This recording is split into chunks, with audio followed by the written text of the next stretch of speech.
세상의 모든 사람들이 가장 좋아하는 것이 있다면 그것은 바로 돈일 것입니다. 남녀노소 누구나 돈을 좋아합니다. 이렇게 말씀드리면 마음이 불편하신 분이 계실지도 모르겠습니다. 하지만 적어도 가장 좋아하는 것은 아니더라도 상당히 좋아하는 것이 돈이라는 사실에 있어서 부정하는 사람은 없을 것입니다. 세상 사람들의 가장 공통적인 소원이 있다면 그것은 바로 세계적으로 손에 꼽힐 만큼 어마어마한 부자는 아니어도 넉넉히 쓰고 남을 만큼 돈을 벌어서 자기 기준의 부자가 되는 것이라고 여겨집니다. 돈이 많아서 자기 집을 살 수 있고 인생의 중요한 순간순간마다 돈 걱정하지 않아도 될 만큼의 여유로운 경제적인 배경을 갖추고 싶은 것이 대다수 사람들의 바람일 것입니다. 근데 돈을 너무 밝히면 안 될 것만 같고 심지어 속물처럼 느껴져서 죄책감이 때론 들기도 하지만 돈에 얽매여 돈 하면서 돈의 노예로 살지 않고 돈에 있어서 자유로웠으면 좋겠다고 생각할 때가 있을 것입니다. 하지만 세상 사람들은 말하기를 돈으로부터 자유로워지려면 돈이 많아야 한다는 것입니다. 돈이 없으니까 돈 하게 된다는 거예요. 돈이 많으면 더 이상 돈 걱정하지 않고 자유롭게 살 수 있다는 것입니다. 하지만 정말 그럴까요? 듣다 보면 그럴듯한데 돈이 많아지면 정말 돈에 있어 자유로워질까요? 사람에 따라서 혹은 정말 엄청난 부자라서 그런 사람도 있을 것 같지만 대부분 돈을 가지면 가질수록 더 돈에 얽매이게 되지 않을까 하는 생각을 하게 됩니다. 그렇다면 정말 돈으로부터 자유로워질 수 있는 방법이 있다면 그것은 무엇일까요? 돈이 우리의 인생에 있어서 매우 큰 영향을 미치기 때문에 성경은 그 어느 것보다 돈에 대하여 많은 교훈을 줍니다. 성경의 상당 부분에 있어서 또 오늘의 본문 말씀이 있는 사도행전의 아주 상당한 양에 있어서 성경은 공동체 안에서 가지는 경제적인 문제를 다루고 있습니다. 구원을 받은 사람들의 돈의 사용과 관련하여서 신약 성경 곳곳에, 교회 공동체 안에서의 돈의 사용과 관련하여 사도행전 곳곳에 아주 중요하게 다루고 있습니다. 다음 화면이요. 예수님은 부자가 하나님의 나라에 들어가기가 매우 어렵다 말씀하셨습니다. 바울은 돈을 사랑함이 일만 악의 뿌리가 되나니 이것을 탐내는 자들의 미혹을 받아 믿음에서 떠나게 된다라고 하였습니다. 예수님은 돈에 대하여 언급하신 말씀 가운데 또 이런 말씀이 있어요. 집 하인이 두 주인을 섬길 수 없나니 혹 이를 미워하고 저를 사랑하거나 혹 이를 중히 여기고 저를 경히 여길 것임이니라. 너희는 하나님과 재물을 겸하여 섬길 수 없음이라. 여러분, 예수님의 말씀을 들을 때 어떤 마음이 드세요? 내가 주인을 삼을 것은 돈이 아니라 하나님이구나. 그렇다면 돈을 좋아하면 안 되겠어. 돈을 멀리해야 되겠네. 돈에 대해 더 이상 알려고 하지도 말아야 되겠어. 이제부터 돈에 대한 마음은 버려야지. 이제는 돈을 너무 열심히 벌려고 하지도 말고 돈을 더 이상 모아두려고도 하지 말아야지. 이렇게 생각하게 되나요? 성도는 하나님의 거룩한 백성으로의 부르심에 순종해야 하고 이것은 돈의 사용에 있어서도 해당됩니다. 돈을 사랑하여 주인으로 삼고 하나님을 멀리하는 것을 성경은 경고하고 있어요. 하지만 그렇다고 하여 돈과 소유에 대한 지나친 금욕주의적인 삶을 살아가는 것도 성경적인 삶은 아닌 것입니다. 성경에서 말씀하고 있는 대로 정직하고 건강하게 땀을 흘려 일할 때 그에 대한 대가로 돈은 주어지는 것이고 또한 받은 바 소명대로 돈은 주어지는 것이며 그렇게 벌어들인 돈을 잘 관리하고 필요에 의해서는 누릴 수 있으며 또 때론 내 것을 포기하고 희생하여 가난한 사람들과 나누며 살아가는 것이 바로 성경적인 물질관을 가지고 살아가는 그리스도인의 삶이라 여겨집니다. 바로 이와 같이 살아간 사람들이 오늘 본문의 서두에 또 본문의 바로 앞에 등장하는 초대교회 성도들이었어요. 바로 그들이야말로 돈으로부터 정말 자유로워진 사람들이었습니다. 그들은 돈에 얽매이지 않았더라는 거죠. 어떻게 이것이 가능했을까요? 다음 화면입니다. 성령으로 충만한 초대교회 성도들이 모인 그리스도인 공동체 안에는 예수님의 가르침을 이어받은 성도들의 놀라운 나눔의 역사가 일어났습니다. 온 교회가 예수 그리스도 안에서 진정한 한 몸을 이루어 성령께서 기뻐하시는 연합을 이루었어요. 그들은 자신의 소유물을 자신의 것으로 생각하지 않았습니다. 갖고 있던 모든 것을 나누었습니다. 그럼 그들 가운데 궁핍한 자가 하나도 없었습니다. 어떻게 이런 공동체가 가능했던 걸까요? 그들은 성령으로 충만하여 참으로 예수님을 닮은 그리스도인이었습니다. 이는 그들을 통하여 하나님께서 구약시대에 이스라엘 백성들에게 이미 원하셨던 하나님의 나라가 성령 안에서 성취되었던 것이라고 말할 수 있습니다. 그것은 강제적이고 또 거짓으로 가득한 공산주의의 그런 어떤 나눔과는 다른 것이었어요. 그리스도의 영으로 하나 된 교회가 사랑과 소망과 열정으로 자원하여 기쁨으로 자신을 희생하여서 서로 나눔의 공동체를 이루게 되었던 것입니다. 물론 오늘날 교회가 이와 같이 모든 소유를 팔아서 나누는 공동체가 되어야 하는 것은 아닙니다. 하지만 소유에 있어서 그것을 자신의 것으로 생각하지 않고 그 모든 것이 하나님의 것임을 인정할 줄 아는 믿음에 있어서는 오늘날 교회 역시도 동일하게 가져야 할 부분이겠죠. 그럴 때 교회가 서로, 더 나아가 교회와 교회가 서로 연합을 이룰 수 있는 줄로 믿습니다. 사실 우리가 연합을 이루지 못하는 가장 큰 이유는 어디 있을까요? 교회 안에서 혹은 교회와 교회가 서로 연합하지 못한 이유가 무엇인가요? 그리스도 영으로 하나 되지 못하기 때문이 아닐까라는 거예요. 성령 안에 내 것이 내게 아니라 하나님의 것임을 인정할 수 없기 때문입니다. 그렇기 때문에 자신의 것을 기쁨으로 희생하여서 내어놓을 수가 없는 거예요. 아까운 거죠. 본전 생각이 나는 거예요. 내가 이것을 내어놓으면 적어도 그만큼 나도 얻는 것이 있어야 되는데 공평하게 나눈다고 하니까 힘들게 벌어서 남 좋은 일만 시킵니다. 내가 더 많은 것을 가지고 있다 보니까 내가 포기할 게 더 많아요. 내가 희생할 게 더 많아요. 그러다 보니까 내가 이득이 없어서 마음이 불편한 거죠. 근데 성령의 충만을 받은 성도에 있어서 가장 큰 변화 가운데 하나는 자기 소유에 있어, 즉 돈에 있어서 자세가 달라지는 겁니다. 전까지는 돈이 내 것이라고 했다면 그 돈에 대해서 욕심을 가지고 그 돈에 의하여 지배받는 인생을 살았다고 한다면 성령의 충만을 경험하면서부터는 성령의 지배를 받아 돈이 내 것이 아니라 하나님의 것임을 인정하게 되는 겁니다.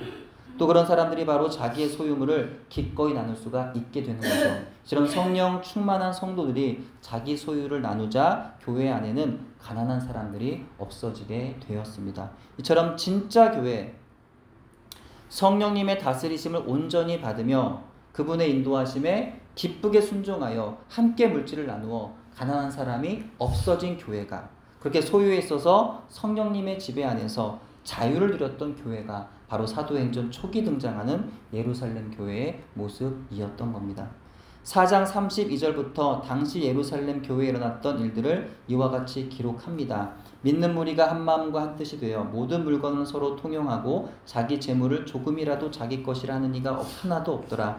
사도들이 큰 권능으로 주 예수의 부활을 증언하니 우리가 큰 은혜를 받아 그 중에 가난한 사람이 없으니 이는 밭과 집 있는 자는 팔아 그 판 것의 값을 가져다가 사도들의 발 앞에 두매 그들이 각 사람의 필요를 따라 나누어 줍니다. 세계 역사 가운데, 이스라엘 역사 가운데 그 어떤 곳에서도 찾아볼 수가 없는 놀라운 역사가 일어난 거예요.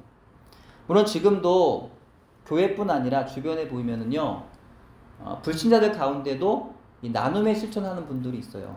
얼마 전에도 어떤 그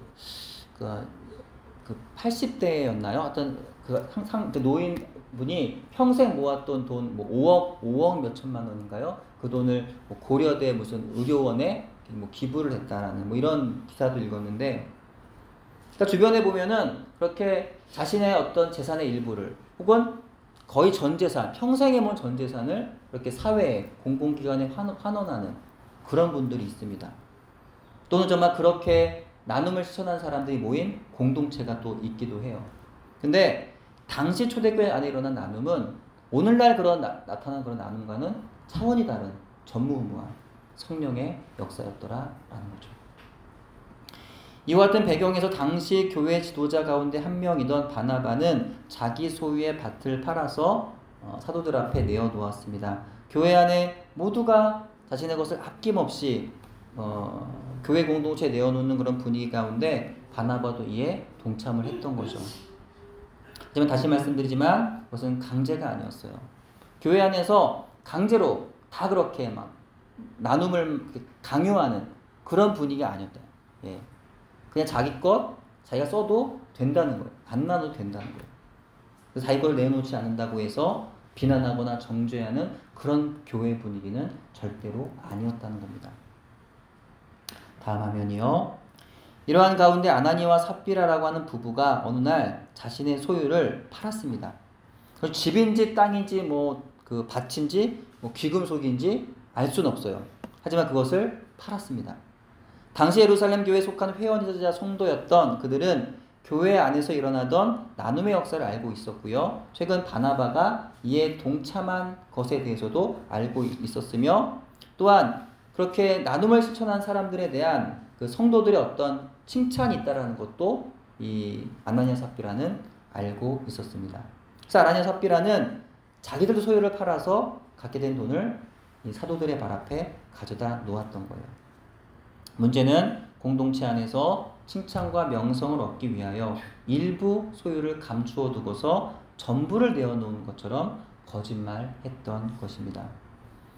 여기서 감추다라고 하는 헬라어 노스피조는 문자적으로 훔치다, 유용하다를 의미합니다. 재밌는 사실은 이 부부가 은닉한 것은 사실 그들의 돈이었어요. 근데 훔쳤다라고 번역이 된 거죠. 구약성경의 헬라어 번역인 70인경에 의하면 출애굽 이후 이스라엘 백성들이 처음으로 정복한 여리고 전쟁에서 전리품의 일부를 빼돌렸던 아간에 대해 사용한 단어가 바로 본문에 등장하는 이 감추다, 노스피조였습니다. 그만큼 아나니와 삽비라의 죄가 하나님 앞에서 가볍지가 않았다는 거예요. 아나니와 삽비라 생각하기에는 자기들이 숨겨놓은 돈이 자기들의 것이라고 생각했을 거예요. 하지만 사실 그리스도인들에게 있어서 돈은 누구 거라고요? 내 것이 아니라 하나님의 것. 게다가 그들은 분명히 자기 소유를 교회 공동체 안에 다 내어놓았다라고 그렇게 말했기 때문에 그것은 그들의 돈이 아니라는 거죠. 오늘날 우리가 사용하는 돈에 있어서 분명한 생각의 전환이 필요합니다. 참으로 우리가 성령의 충만을 입은 예수님의 사람들이라고 한다면 나의 돈이 내 것이 아니라 하나님의 것임을 기억해야 할 것입니다. 이와 같은 생각이 있을 때 우리가 가진 재물을 가지고 내 욕심을 위해 살아가는 것이 아니라 하나님 뜻대로 주의 교회와 이웃을 위해서 아낌없이 사용할 수가 있는 줄로 믿습니다. 사실 우리가 이해할 수 없는 것은요. 근데 여기서 과연 아나니아와 삽비라 부부가 행한 일이 죽을 만큼 큰 죄인가? 라는 거예요. 예. 이런 질문 할 수 있겠죠. 예, 돈을 좀 감췄다고, 그걸 좀 거짓말 했다고, 예, 우리가 흔히 이런 질문들 하잖아요. 이 본문을 대할 때마다. 꼭 그게 죽을 만큼 큰 죄인가? 라는 생각이 들어요.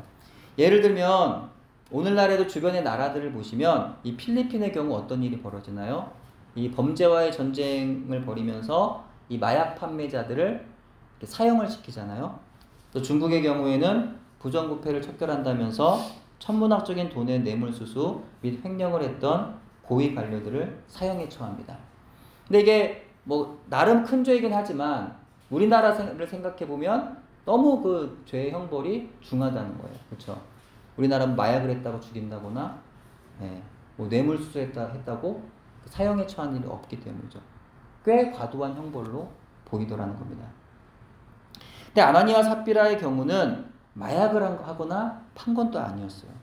돈 얼마를 감추었다고 하는데 요즘에 수십억, 수백억 하는 돈도 아닐 것이고 설령 그만큼의 돈이라 할지라도 그들이 무슨 부정부패로 본 돈도 아니었어요. 그것이 과연 죽을 만큼 큰 죄였을까 하는 의문이 당연히 생길 수가 있더라는 거죠. 그러면 당시 초대교회에 있어서 그들이 지은 죄는 우리가 생각한 것과는 달리 성령께서 교회를 시작하시던 그 시기에 있어 결코 가벼운 것이 아니었다라는 것입니다.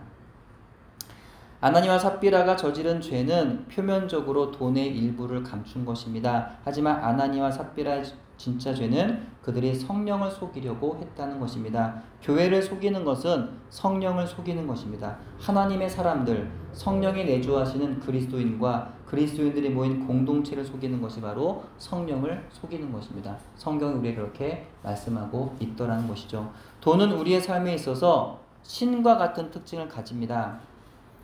사는 동안 돈은요, 우리에게 숭배 대상이 되기도 하지만 그것은 사는 동안뿐 아니라 우리가 흔히 말하죠. 돈은 사는 동안에 가지는 거지 죽을 때 가져가지 않는다. 맞습니다. 죽을 때 가져가진 않지만 많은 사람들 어떤 생각을 하고 있냐면 내가 죽어서도 이 땅에 이름을 남기기 원해요. 그쵸? 죽어서도 이 땅에 명예를 남기기 원하고 명성을 날리기 원합니다. 그러려면 어떻게 됩니까? 이 땅에 많은 돈이 필요해요. 내 이름을 날리기 위해서는.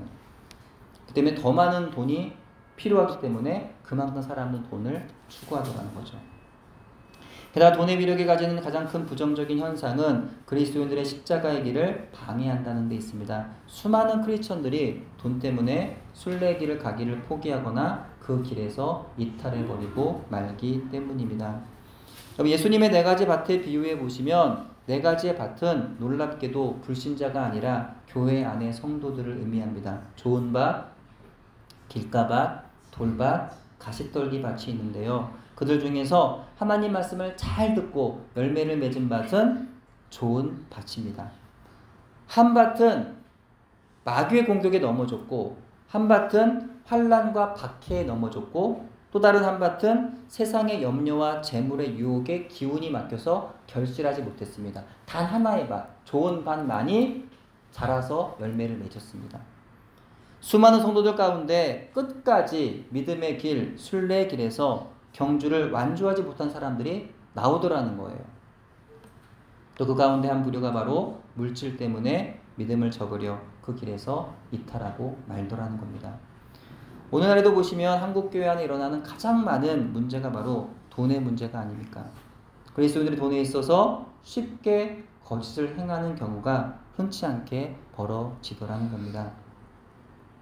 물건을 사고 파는 과정에서 나의 유익을 위해 남을 속이기도 하고 세금을 속여서 부정하게 납부하기도 합니다. 과거의 저의 경우도요. 제가 설교 가운데 여러 번 말해왔던 부끄러운 경험인데요. 신학교 다니면서 전도사 생활을 하면서 이 사회를 너무나 모르다 보니까 돈을 벌려고 이제 아르바이트를 이 중개인을 껴서 이렇게 아르바이트를 하게 되는데 그 중개해준 그 사람 말만 듣고 이력서를 사실과 다르게 기재했다가 면접관 앞에서 아주 그냥 큰 부끄러움을 당했던 그런 경험이 있었다고 여러 번 말씀을 드렸습니다. 감리교단에서는 해마다 통계표를 작성하여 그것을 기초로 교회마다 부담금이 매겨집니다. 개척 초기에 주변의 선배 목회자들 가운데 몇 분이 부담금이 적게 매겨지도록 통계표를 조정하지 않겠느냐는 말씀을 하셨습니다. 나름 뭐 저희를 위해서 하시는 말씀이겠죠. 재정적으로 어려우니까. 이유는 재정이 부족하고 교단에 부담금을 많이 내어도 이 비전교회 개척교회에 별로 도움이 되는 것이 없다는 그런 등의 이유였습니다. 하지만 저는 이전의 기억도 있었고 옳지 않다고 생각해서 지금까지 또 최근에는요 재정이 이렇게 어려워지는 경우가 있다 보니까 살짝 다른 생각이 들기도 했지만 역시 옳지 않다는 생각에 지금껏 제자교회는 통계표를 정직하게 기록하고 있습니다. 다른 사람은 다 그렇게 살아가도 몇몇 교회들이 조금씩 그렇게 하는 경우가 있어도 때로는 정직하게 한 우리가 손해보는 것 같아도 우리가 기억할 것은 우리가 바라보고 영향을 받아야 한 대상이 그들이 아니라는 사실이죠. 우리가 바라보고 또 영향을 받을 대상은 성령의 사람들, 주님의 사람들, 하나님의 사람들이고 궁극적으로 예수 그리스도이시라는 사실을 우리는 잊지 말아야 할 것입니다. 소유에 있어서 돈에 있어서 우리가 실패하지 않을 수 있는 좋은 방법이 있습니다. 그래서 먼저는 말씀드린 대로 예수님을 바라보는 것이고요. 성령님을 의지하는 것이고요. 두 번째 방법은 하나님께 받은 선물이자 은혜인 물질에 있어서 그 책임을 교회 공동체의 형제들과 나누는 것입니다. 교회 사역의 파트너들과 책임을 공유하는 겁니다. 돈에 있어서 교회가 공개함으로 함께 공동체가 책임을 지고 투명해지면 교회 가운데 일어나는 그 돈에 관련한 스캔들이 많이 사라질 수가 있겠다라는 것이죠.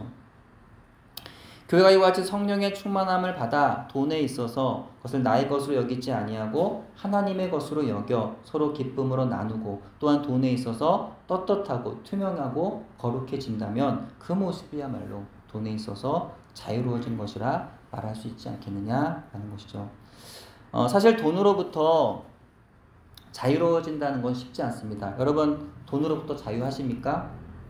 예수님 이런 말씀하셨죠. 제가 여러분도 마찬가지겠지만 항상 이렇게 마음에 새기게 되는, 기억하게 되는, 왜냐하면 그럴 수밖에 없는 게 상당히 자주 잊어먹는 말씀 중에 하나예요. 뭐냐면 무엇을 먹을까, 무엇을 마실까, 무엇을 입을까 염려하지 말라.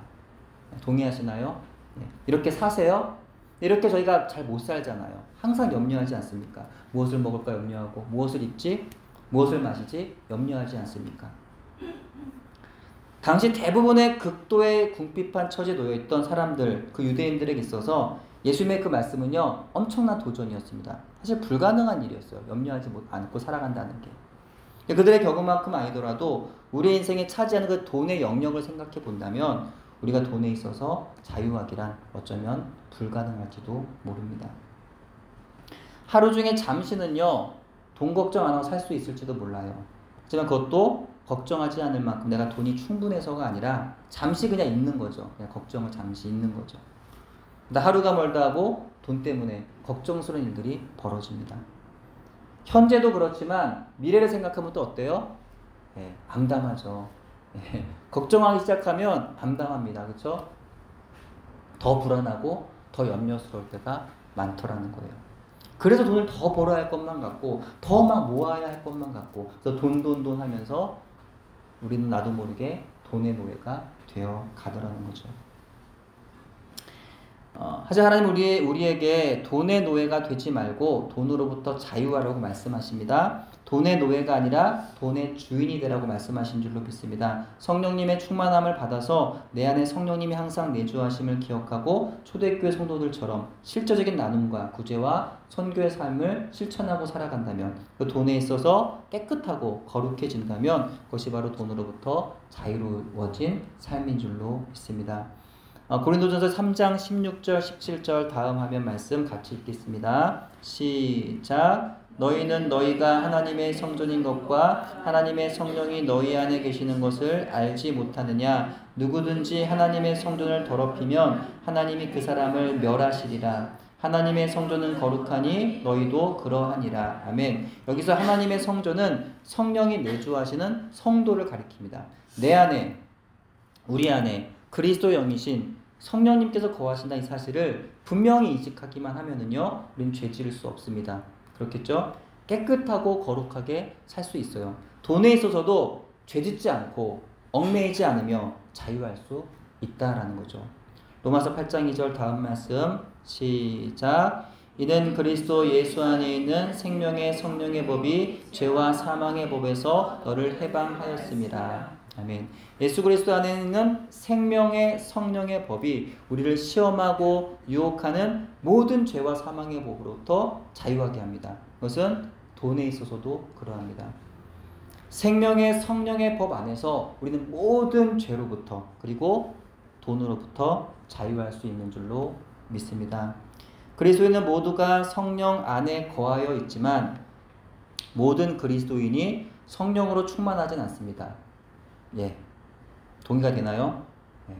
그리스도인은 모두가 성령 안에 거하여 있지만 모든 그리스도인이 성령으로 충만하진 않습니다. 그래서 오늘날 교회가 가지는 치명적인 문제점입니다. 그러면 다시 한번 우리가 주님께 가장 우선적으로 간구할 것은 주님, 저로 하여금 성령으로 충만하게 하옵소서. 성령님 저희 삶을 다스리시고 지배하시고 인도하여 주옵소서. 성령님의 인도하심을 따라 돈이 하나님의 것임을 인정하고 주신 돈으로 형제와 이웃과 나누게 하시고 돈에 있어서 깨끗하고 거룩하게 하옵소서. 이런 기도가 우리에게 있어야 할 줄로 믿습니다.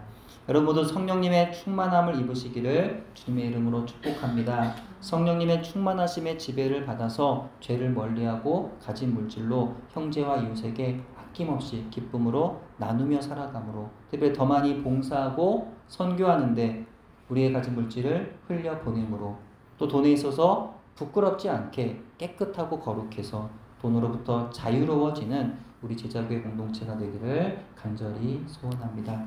기도합니다. 하나님 아버지 감사합니다.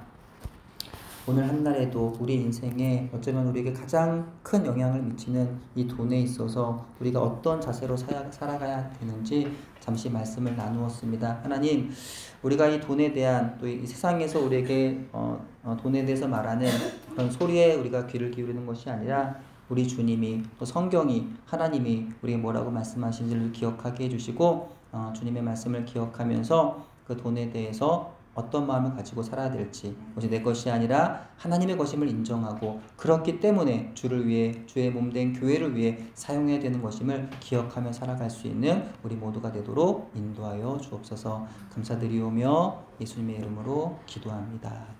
아멘.